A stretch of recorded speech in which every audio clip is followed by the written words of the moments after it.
Let's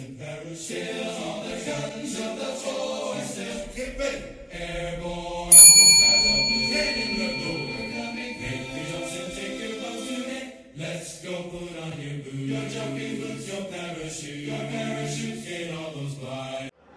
And here we are at the booth of a good friend of the channel. This is the table of Michael Kahil. He is the one which we purchased a knife from last year's show. So Mike, tell us what you brought to the table today. As always, since it's the James Black show, I brought some new James Black knives. I brought a low-layer Damascus James Black Kerrigan Bowie. I brought a fairly large style fighting knife. I added about 2 inches to the Kerrigan Bowie, and I brought 3 original Kerrigan Bowie size. These are in AEBL stainless. We've got a black walnut version, a micarta, and a G10 version. And they come with these Texas comfort style sheaths, because these are the best kind of sheaths out there. And then new this year, I'm doing some stainless EDC knives that are in AEBL stainless. And I've also started doing Kydex sheaths, which is really exciting because it saves my hands. As someone who's made a leather sheath or 2 in his day, I feel you. And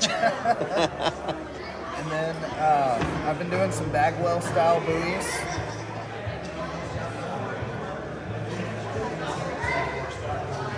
And I just made my first slip joint. I'm really excited about these. I had to get the first one out of the way, and it turned out pretty good. It's about the thickness of a buck 110, yeah. But it's in AEBL, and I knocked off the bolster so it doesn't weigh 10 pounds.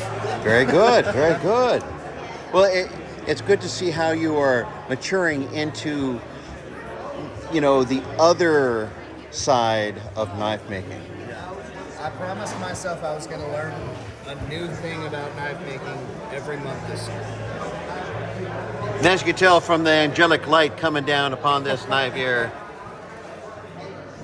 Here you go, let me get it out. So this is a 1084 high carbon steel with a black micarta handle, real simple. It's inspired by the Cold Steel Scout. I think it's the Scout. Oh gosh, I'll have to get back with you. Trail mask. Yes. So tell us about the hilt. Sure. It's just a black canvas micarta with a coffin handle.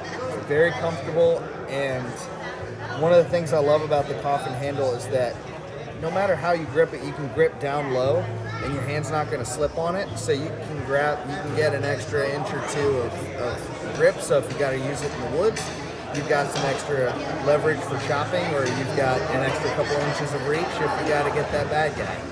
And what about your guard? The guard is just very simple brass guard, 3/16. And that has some really nice hammer marks on it. That is, I love texturing that. Looks great. It's a lot easier to texture the knife and make it a little more interesting than it is to sit there and try to mirror polish it, because a mirror polish is just going to get your fingerprints and tarnish so fast. You'll spend most of your time cleaning. There you go, yeah. Exactly. And where it has its place. This one, I wouldn't have so many fingerprints on it, but hammered finishes are really nice for jewelry and all kinds of furniture. So that's my go-to finish. So that's the finish I put on this James Black knife as well. It definitely has a really good look to it. It adds, but it doesn't add too much to it. And I wish more knife makers would just take the time to do a little bit of stuff. So tell us how to get a hold of you. You can get a hold of me on Facebook at 310 Forge. You can try on Instagram, but I'm currently being shadow banned.